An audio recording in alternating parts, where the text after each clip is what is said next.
Bismillah, Assalaamu calaykum. Kusoo dhawaada muuqaal kale oo cusub.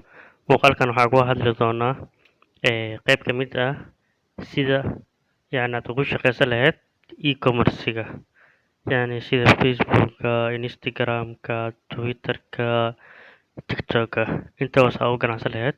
Qaybtan waxaan uga hadlaynaa iibinta farshaxanada fanaanadaha. Markii la dhahayo iibinta farshaxanada fanaanadaha waxaa laga wadaa ka soo qaad waxaad haysataa Adobe Photoshop ama applicationada kale ee Photoshopka loo isticmaalo ee lagu sameeyo farshaxanada, qoraalada, artistnimada lagu sameeyo. Waa garato maahan. Waxaad sameynaysaa qoraal yar aad sameynaysaa, clip yar oo qurux badan, qoraal yar ayaa sameynaysaa.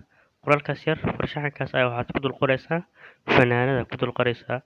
Fanaanad markaa ku dul qortid, kadib fanaanadii ayaad soo bandhigaysaa. Fanaanad markaa soo bandhigtid, waxaad sameynaysaa kadib waxaa u tagaysaa qolooyinkan oo daabacaadda ama mashiin yar ayaad dibadda ka dalban kartaa, laakiin gudaha Soomaaliya inuu yaalo ma u maleynayo. Shaqsiyan meel lagu iibiyo maan arag, laakiin waxaa kaaga fudud shirkadahan waaweyn daabacadda ayaad u tagi kartaa, fanaanada qoraalka kugu dejinayaan, kadib social media kusoo bandhigaysaa, kadib qof ayaa kaa soo dalbanaya. Sidaas waay. Marka aan gudagalna ayadoo faahfaahsan, iibinta farshaxanada waxaa lagu tiriyaa meelaha ugu badan ee dakhliga Mareykanka ka soo gala.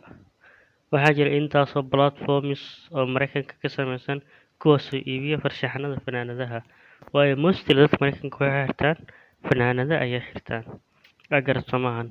Laakiin in Somalia we should try it. Waxaan isku dayaynaa inaan dhaqankaas aan dhaqan gelino, balse aan u gudagalno. Okay, iibinta farshaxanada fanaanadaha. Marka hore waxaad sameynaysaa farshaxano iyo qoraallo qurux badan sida sawirada shaashada kaaga muuqdo. Kadib waxaad kusoo bandhigaysaa bartaada Facebook. Sidee farshaxan u sameynaysaa?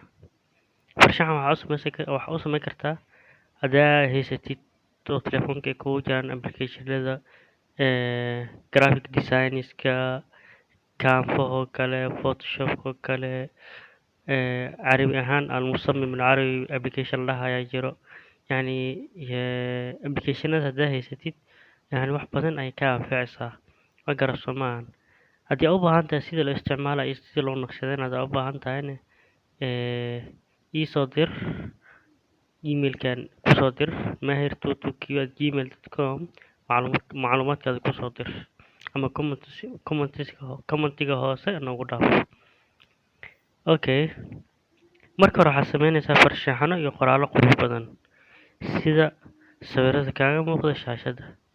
Kadib waxaad kusoo bandhigaysaa bartaada Facebook-ga, Instagram-ka iyo website-kaada. Kadib qof ayuu cajabinayaa farshaxankaada, kadib wuu kaa soo dalbanayaa. Haddaba su-aasha waxay tahay, marka laga soo dalbado maxaa sameynayaa, ama intaan laga soo dalban maxaa sameeyaa? Koodii hore farshaxano qurux badan samee. 2, suuqa jumlada waxaad ka soo iibsataa fanaanado liishe ah, rag, dumar iyo carruurba. 3, ku soo bandhig farshaxanadaada fanaanadaha ragga, dumarka iyo carruurta ku soo bandhig.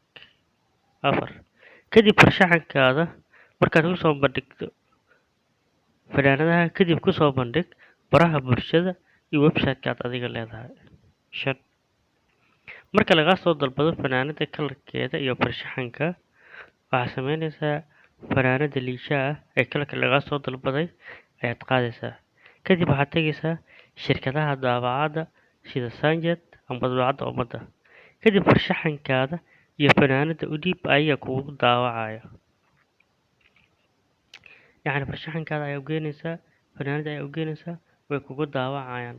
Markay kugu daawacaan kadib adigana box yar oo sida bogsida hadiyadaha kale ayaad fanaanada ku sajalaynaynaysaa, aad dhexgelinaysaa, qofkii waa ugu geynaysaa delivery ahaan aad ugu dhiibaysaa. 6, haddii aad leedahay xarun ay dadka kugu soo hagaagaan,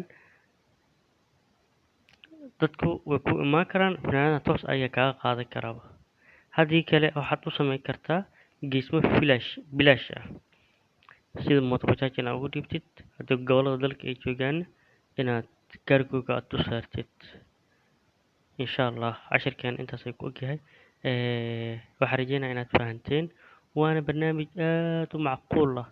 You can make more profit, lacag badan aad ka samayn kartid, laakiin waxay u baahan tahay typographinka, qoraalada iyo farshaxanka inaad aad ugu wacan tahay, aad wax un hal abuur aad leedahay, ereyo gaagaaban oo macquul aad qori kartid maalin walba.